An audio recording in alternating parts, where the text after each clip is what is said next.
Welcome to JonGetsGames. Today I'll be reviewing Azul, and this was designed by Michael Kiesling. This is a beautiful looking abstract style game where you will be drafting these various colored tiles from central pools in the middle of the table, and you'll be trying to build out a pattern in front of you that will score you the most points. There is quite a bit of player interaction here, and I'll explain how the game plays first, and then I'll jump into my review.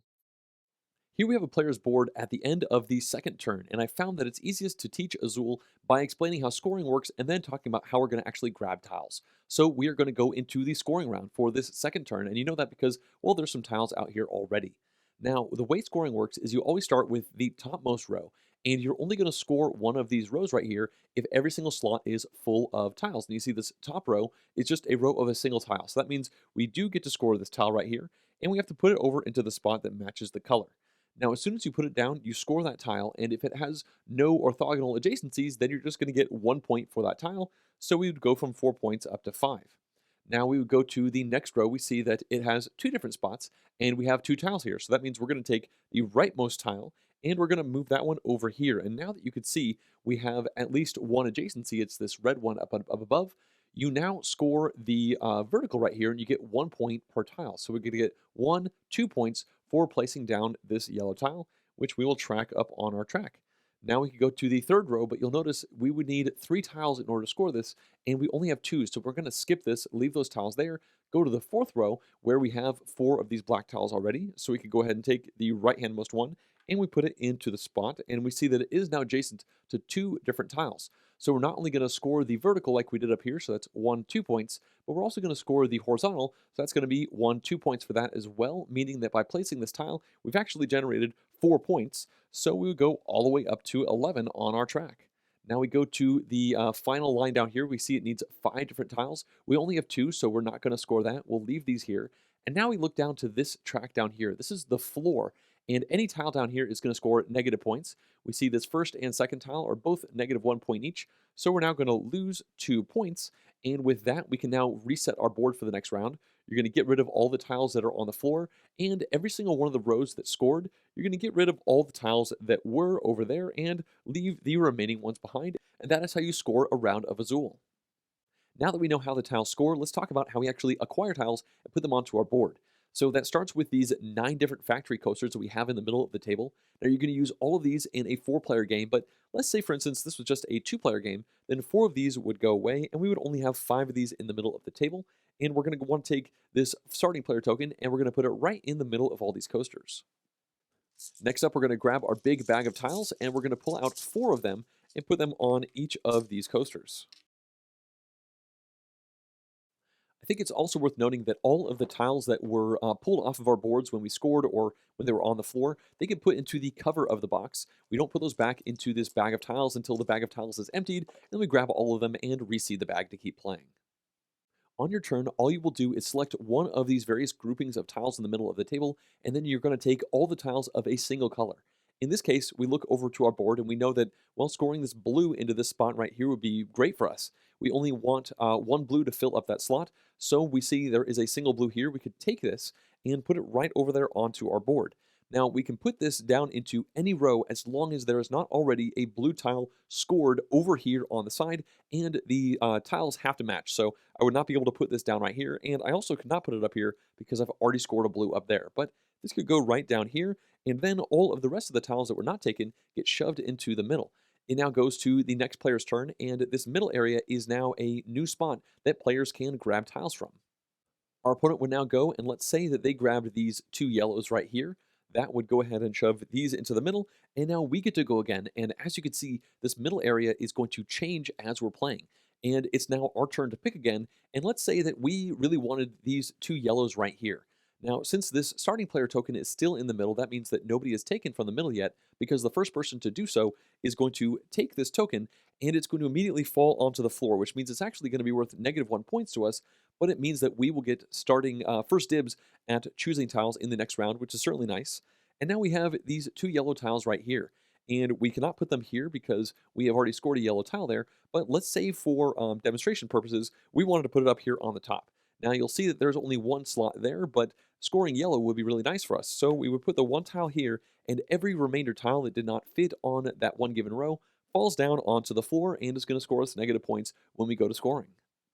Play would now go back to our opponents, who will take a turn, and we're going to go around and around the table until every single one of these tiles is grabbed. And that means we could find ourselves in the situation later on in a turn where we're forced to take tiles that don't actually legally fit in any of these slots and must fall down onto the floor. And we're going to keep playing until every single tile is gone. At that point, we would go into scoring, but you already know how that works. Everybody will keep playing round after round until a situation occurs at the end of a round where at least one player has at least one horizontal completed with all these tiles. The moment that happens, as you can see up here, the game is now going to be over and we're going to go into endgame scoring. And that's really simple. You can see it right down here at the bottom.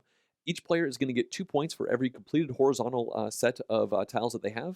They will get 7 points for each completed vertical set of tiles, and they'll get 10 points for every set of 5 of a color that they have, for instance, with these 5 teal right here.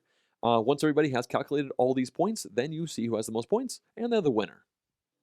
All right, let's now go ahead and start the review off for Azul. We'll begin with a few positive points, and the first has to do with the excellent pool drafting mechanics that come into play with this game. Now, as an aside, I do have to tell you that I am predisposed to liking it because pool drafting is one of my favorite mechanics.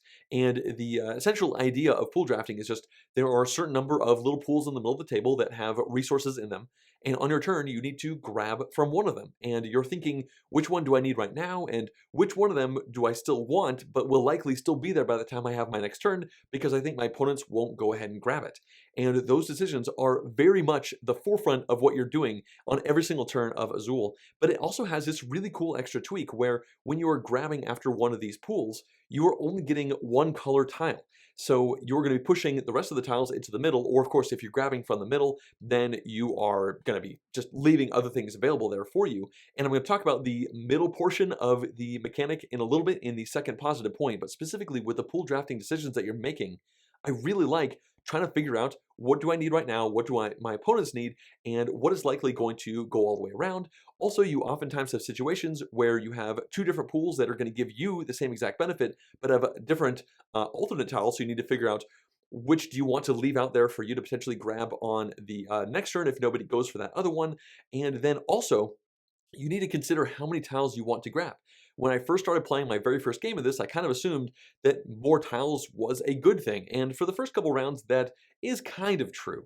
But relatively quickly, I found that you will be in situations where you really want a single tile. And I've seen many times where somebody becomes a start player and for their very first action in a round, they take a single tile and push 3 more into the middle because that's the one that they needed. And I was very happy to see that this was not just about trying to get as many tiles as possible. It was really about trying to get the correct number of tiles because oftentimes if you take too many tiles, they're going to fall onto the floor and become negative points for you.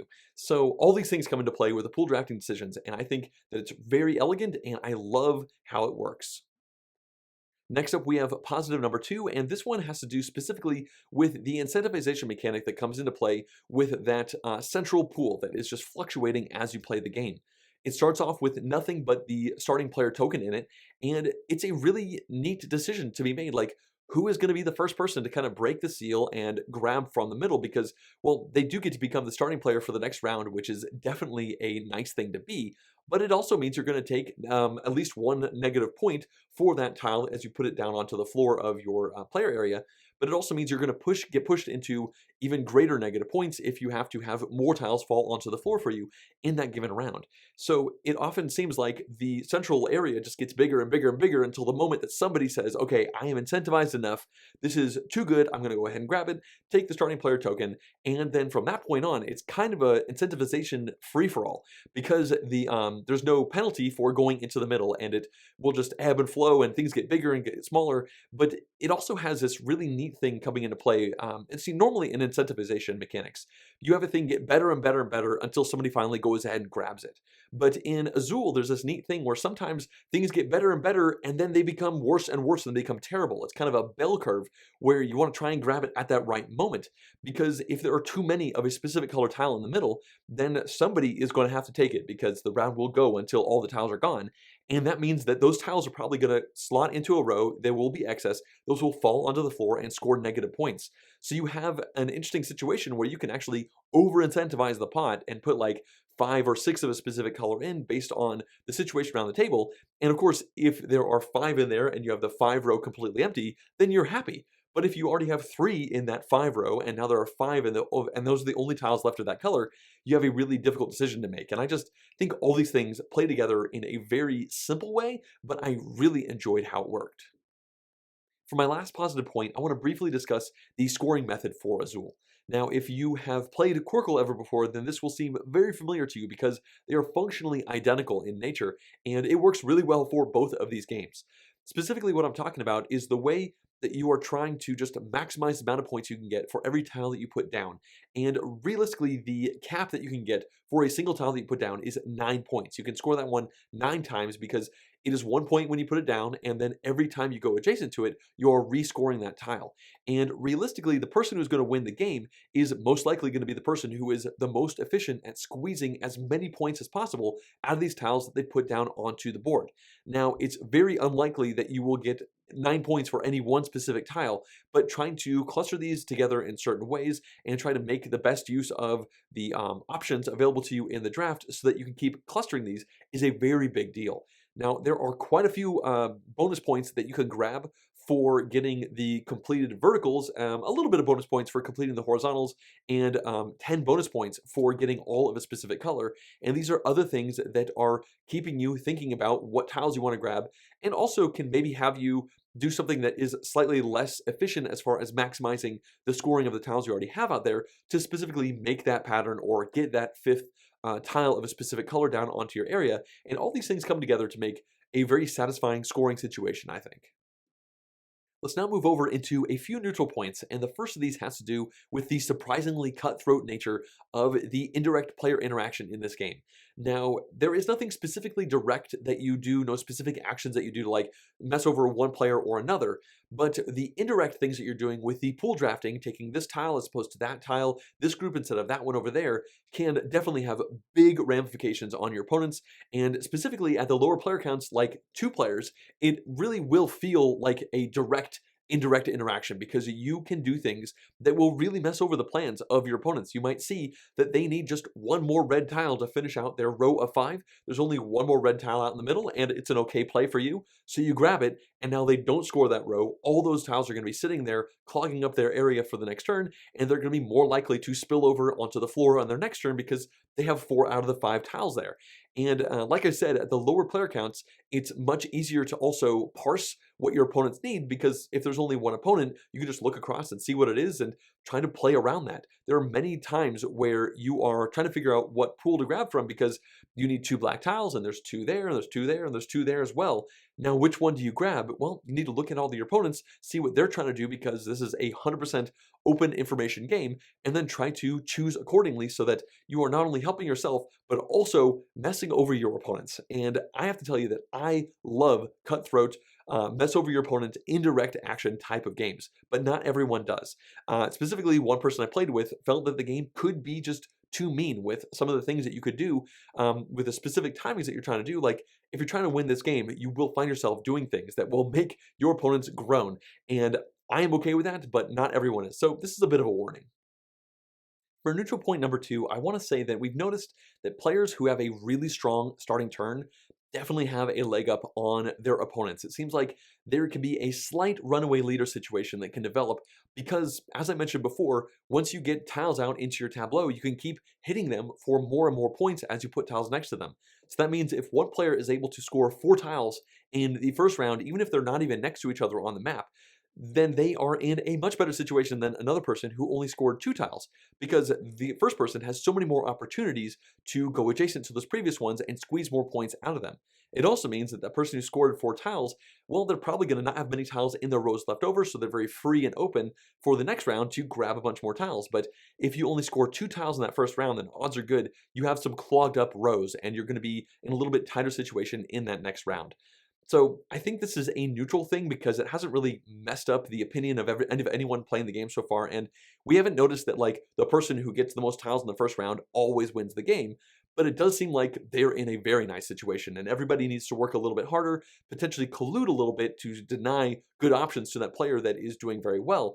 But at the same time, it's not always obvious who is running away with the win until it's quite close to the end of the game because just having tiles out in the middle, like they're essentially points that can be harvested again. So it's possible that the person who scores those 4 tiles actually has less points than another person who only scored 2 or 3 based off of, maybe the penalty tiles that they took and all those various things, but they're actually in a much better situation. But either way, I think this is kind of okay because it does reward good play. Like the person who's able to analyze the tiles in the middle of the table in that first round in particular and try to figure out what will score them the best and what leaves them the most open to actually filling out those rows in that first round, well, they get a nice benefit of having a good head start in the game. So I don't think it's bad, but it's something to keep your eye out for.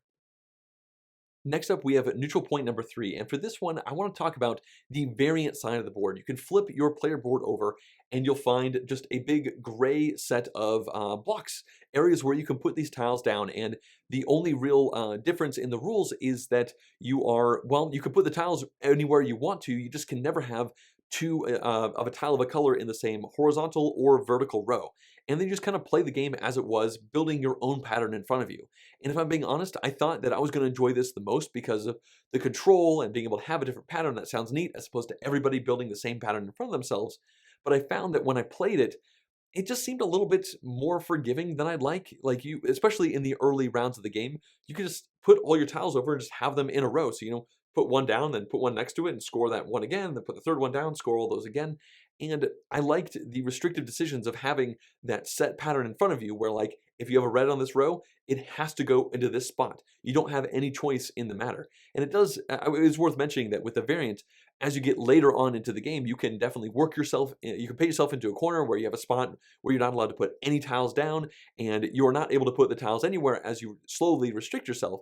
And that's fine, but I think for me, I am not very interested in continuing to play the variant side of the board, but I think mechanically it works fine, and I'm glad it's out there as an option for people who do prefer to actually build their own pattern, maybe have a little bit of a nicer start, and in general, probably have higher scoring games because it's just a little bit looser for them. Finally, we have neutral number 4, and for this one, I just have to briefly say that yes, this is a essentially themeless game. It is an abstract game that works really well for multiple players, which is unusual for abstracts. And sure, it has beautiful tiles and some nice artwork all over the place, and you have this theme of like building tiles in front of yourself, and the tiles can fall onto the floor and break and give you negative victory points. But you never feel like you are actually tiling anything. Like you are just doing this mathematical puzzle, trying to do the horizontals and the verticals, trying to squeeze the most points possible. You don't feel like you made the best tile area in front of you. In fact, it's somewhat common that the person who won the game doesn't have a particularly pleasing looking thing in front of them at all. They'll have holes right in the middle and various different spots because maybe they're going for those verticals or those various things. So yeah, don't go into this game expecting strong theme. In fact, just go into this game knowing that it is a blatant abstract that looks pretty on the table. All right, it's now time for us to go into the negative section. I have 2 that I'm going to cover, but I'll tell you right from the start that neither of these are that big of a deal to me. So let's go ahead and do the first, and that has to do with the first couple rounds of the game, specifically that first turn of the game. I just feel like it could be more interesting. You have no tiles that are in front of you, so you look out and you try to figure out what you're going to pool draft, and you're like, well, I see 3 of a tile over there. I'll just take that, put it on here, and I guess that's my turn. And you move around, and then you kind of do that same thing over and over again in that first round.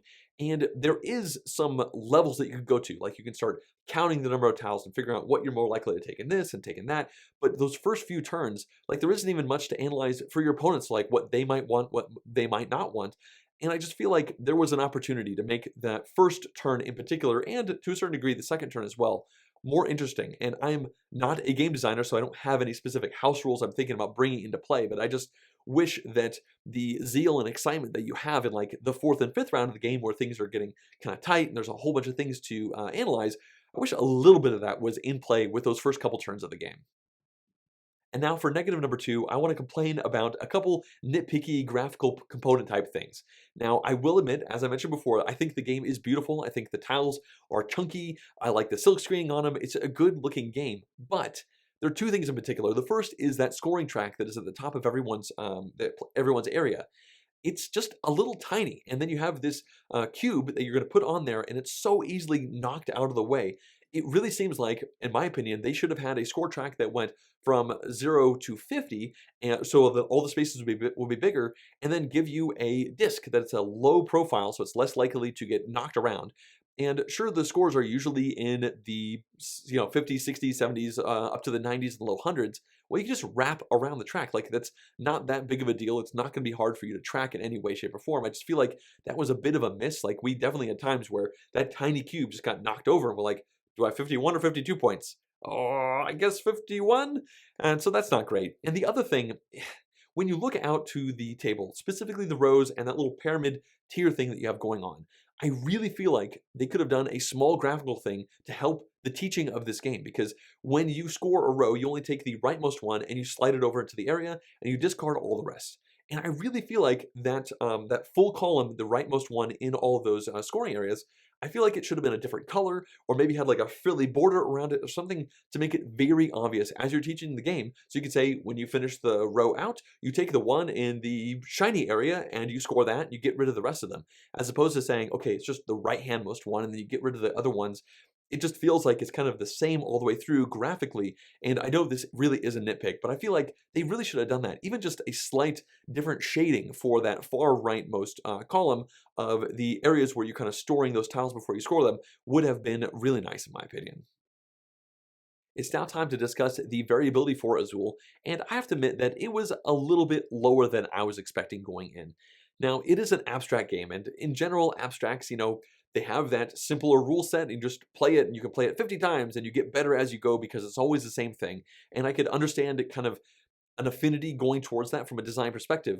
But I also feel like in this day and age, people expect a certain amount of variability from one game to the next, not necessarily from the mechanics of what you're doing, but from what your goals are.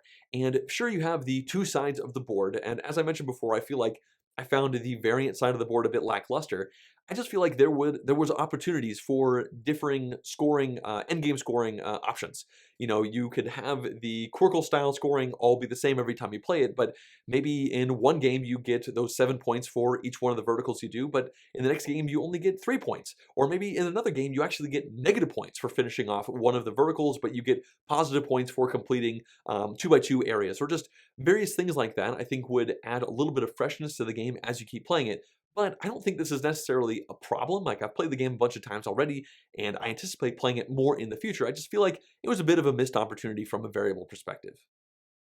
Azul plays 2 to 4 players, and I've experienced all of those player counts, and I'm happy to say that honestly, they're all great. If I was forced to pick a favorite, it would probably be the 3 player game, specifically because in a 4 player game, that's just one extra person to try and analyze, like, what do they want to do? How can I counterdraft them? It's also 9 of those coasters in the middle of the table. It's just a ton of tiles for you to try to process and figure out what do you want to do now? What are other people going to want to do? And the flip side is the 2 player game, which I think is great. It really is. But you have to be ready for a very cutthroat experience. Like if you're playing this game well and you're trying to figure out what to do right now, you have one opponent and you just look across, it's very obvious what they're going for. You look at the tiles in the middle and you can math this stuff out and be like, yep, I'm going to do this and then that. There's nothing they can do about it, and it's totally going to hose them over.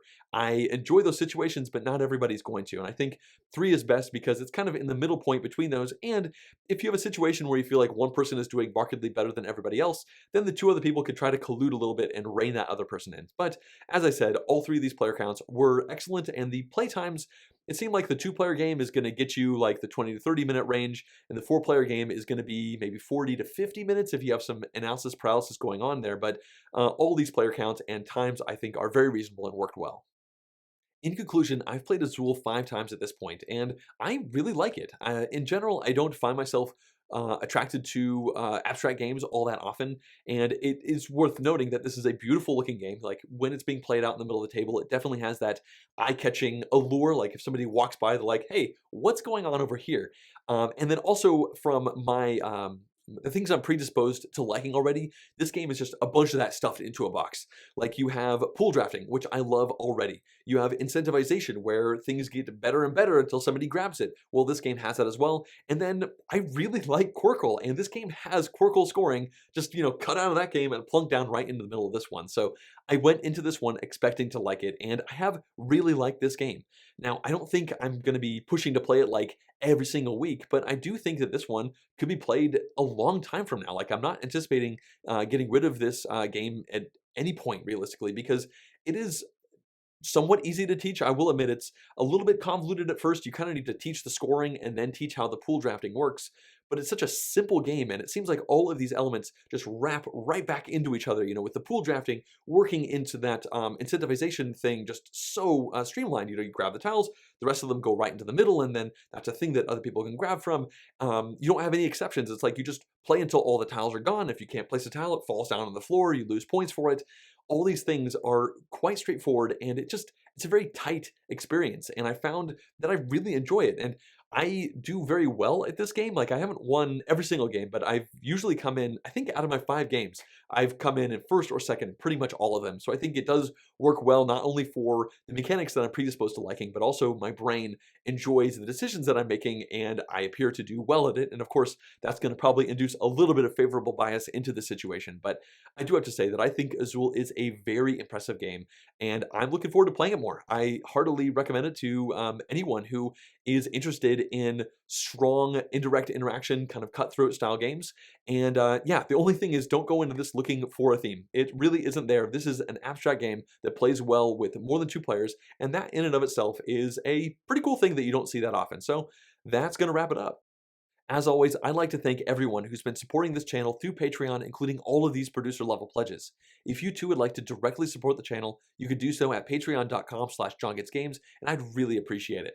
Also, if you'd like to see more in-depth board game reviews like this one, as well as full game playthroughs and vlogs, please subscribe to the channel. Thanks for watching.